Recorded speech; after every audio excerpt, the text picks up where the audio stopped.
What's up, everybody? Welcome back to another episode. In the last one, I mentioned that I bought a ton of stuff for the bug, so I'm going to show you everything that I bought, and then we're going to change the oil in it. So these are all the new parts that I got. We'll start off with some of the stuff that I've had for a while. I've got this 1965 Volkswagen Technical Manual and How to Keep Your Volkswagen Alive. I've actually had both of these since I was probably like 13, just because I knew I always wanted to own a bug. I've got a hubcap that I've had hanging on my wall for a few years, and that's going to replace one of the dented ones. And then from eBay, I got a new key blank. And then a few weeks ago from a junkyard, I've got a hood emblem, and mine's actually in good shape. I just thought this was cool. Horn grill, and then hood latch and handle. And then from a Volkswagen collector not too far from here, I bought a deck lid spring and a 6-volt battery cover. And then the rest of this stuff is new. I will leave part numbers for everything in the description below.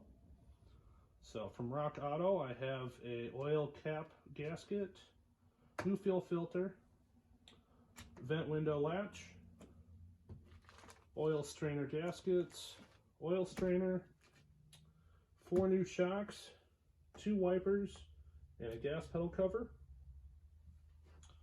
From O'Reilly Auto Parts, I have 3 quarts of Valvoline 20W50 VR1 racing oil and a brand new battery. From West Coast Metric, I have the air cleaner hose, the visor clips and some screws. And from Wolfsburg West, I have the crankcase hose, a new battery hold down, and a battery mat. Time to start on the oil change. I'm going to start the car and let it warm up for a while, and then we will jack it up, put the jack stands underneath, and drain the oil.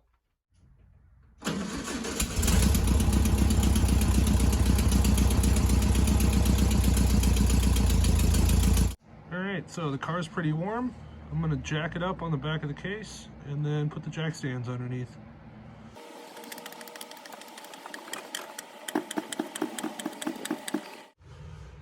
I'm putting the jack stands right here.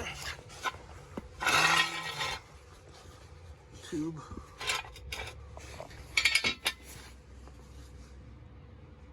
Alright, so you're going to need a 21 mil and a 10 mil, light, and a clean drain pan. So this is the 21 mil, and then there's 6 10 mils. The 21 mil is for the oil, and the 10 mils are for the oil strainer.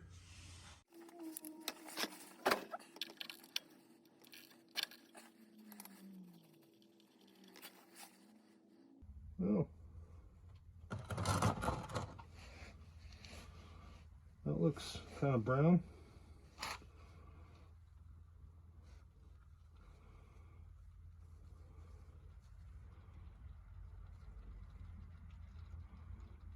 Looks very brown. Well, this looks like chocolate milk and smells like gas. So I'm going to do some research and figure out what's wrong. Well, after doing some research, I found out that there's a few things that could be wrong. The first one would be a bad fuel pump diaphragm, but there's no other symptoms of that being bad, so I don't really think that's the issue. And then I could have a sunk float in the carb or a bad float valve. And then lastly, it could just be because I've been starting it and running it for short periods of time and not driving at all, and there just could be some unburnt fuel leaking down into the crankcase. So I'm just gonna put some cheap oil in there. I got some Castrol, and we'll run it for a little bit, change the oil again, and if there's gas in there, then I will do some more investigating and figure it out. I tried to record removing the sump plate here, but my phone stopped recording immediately after I put it down. But yeah, I got this off. And as you can see, I have 4 washers and 5 nuts. There's supposed to be 6 of those.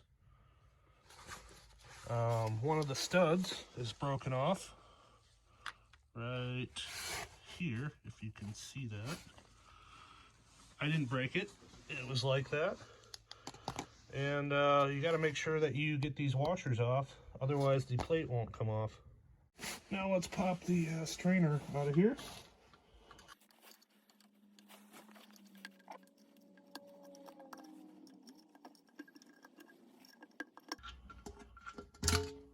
There we go.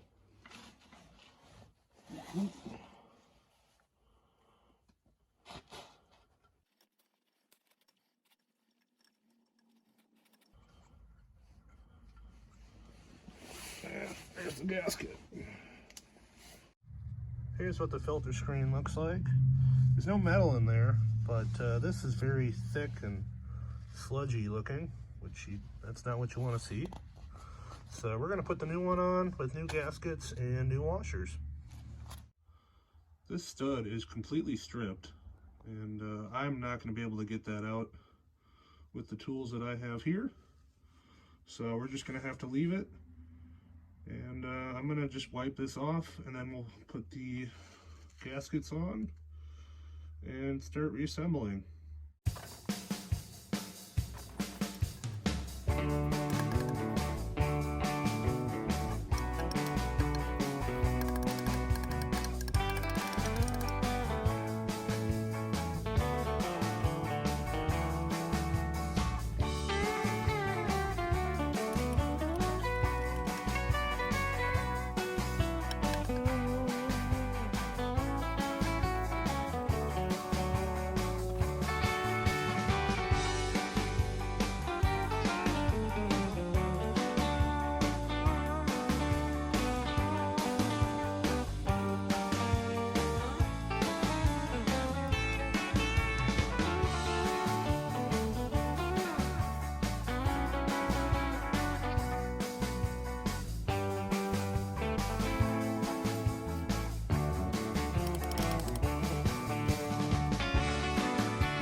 Well, I hope that's sealed up real well.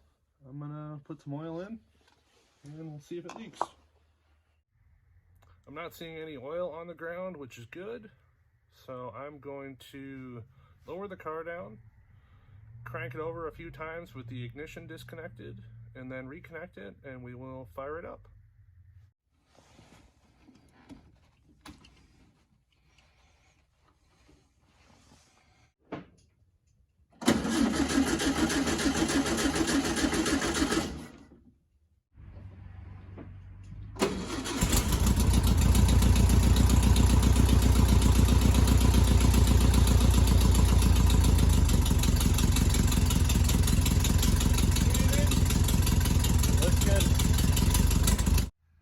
Well, it started, ran fine.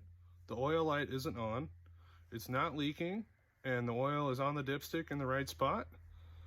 So we're gonna call it for this episode. I think this is a good stopping point. So I guess hit subscribe if you'd like to follow along and see if this blows up or something bad happens.